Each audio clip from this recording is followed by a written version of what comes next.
Oke, yang pertama kita siapkan alat dan bahan terlebih dahulu.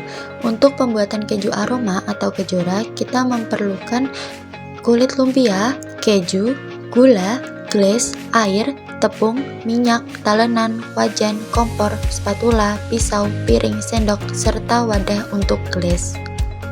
Nah, selanjutnya alat dan bahan untuk membuat singkong keju atau cassava yaitu singkong, keju, balado, glaze, air, garam, bawang putih, baking soda, kunyit bubuk, bumbu balado, minyak goreng, parutan, wajan, kompor, spatula, baskom, pisau, dan talenan.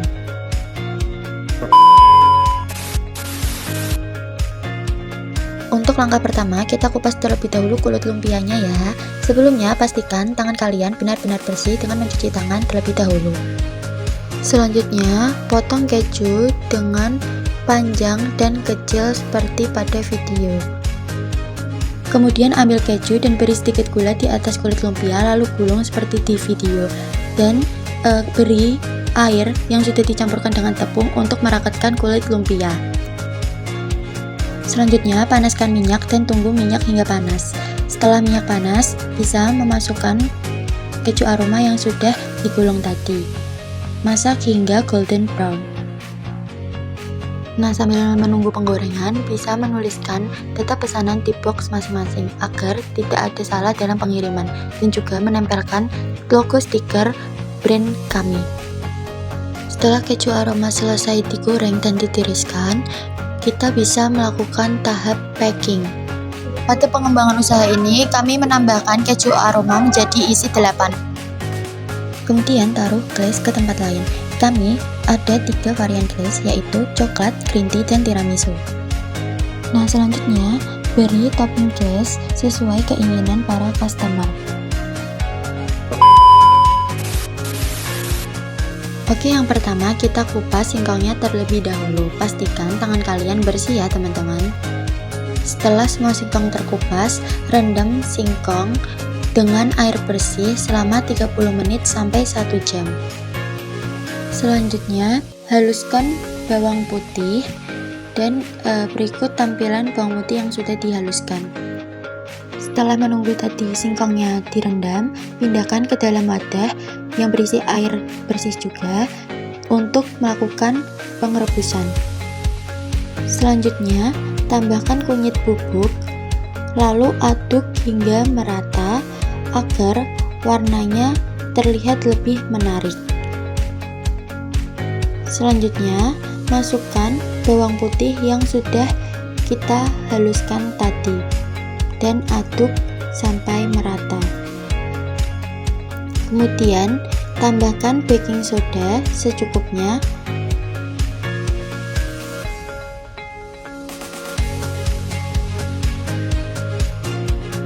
Lalu yang terakhir, masukkan garam secukupnya. Lalu kita rebus beberapa menit sampai singkongnya lembut dan lunak. Nah, berikut tampilan singkong yang selesai direbus.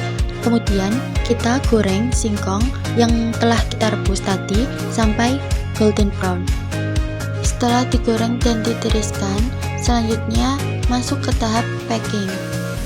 Sama seperti kejora tadi, cassava juga diberi logo serta diberi data nama pesanan pada masing-masing box. Nah, pada produk cassava kami, di sini kami menyediakan 2 varian topping, yaitu yang pertama balado keju yang seperti terlihat pada video berikut.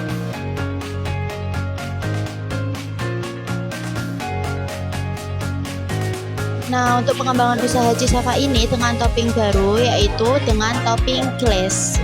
Dan untuk varian topping yang kedua, yaitu topping glaze berikut yang terlihat pada video.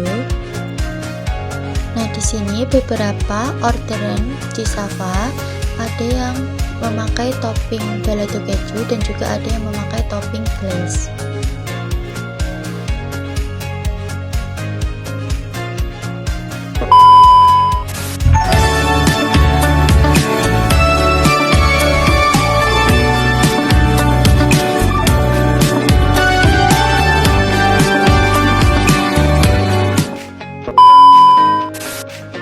Berikut ini adalah dokumentasi saat penyusunan laporan.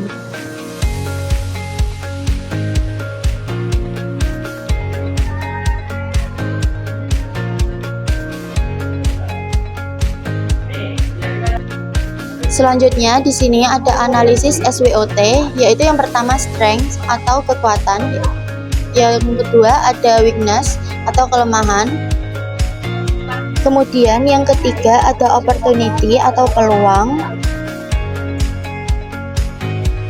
dan pada analisis SWOT yang terakhir ada ancaman.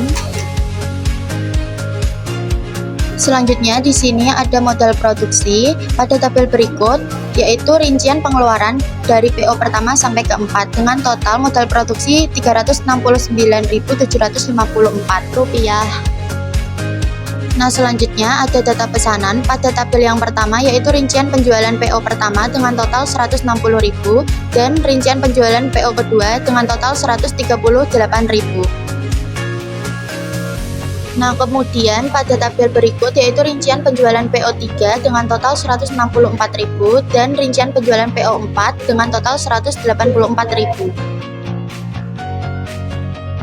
Selanjutnya, pada tabel rincian keuntungan dari PO pertama sampai keempat, kami mendapatkan pendapatan atau pemasukan sebanyak Rp646.000 dan pengeluaran sebanyak Rp369.754. Maka, kami mendapatkan keuntungan sebesar Rp276.246.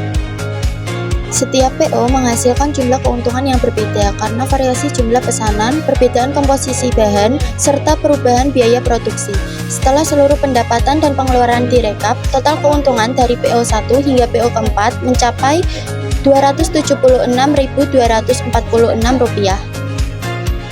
Kemudian di sini ada rincian pembelian dari PO1, PO2, PO3, dan yang terakhir yaitu PO keempat.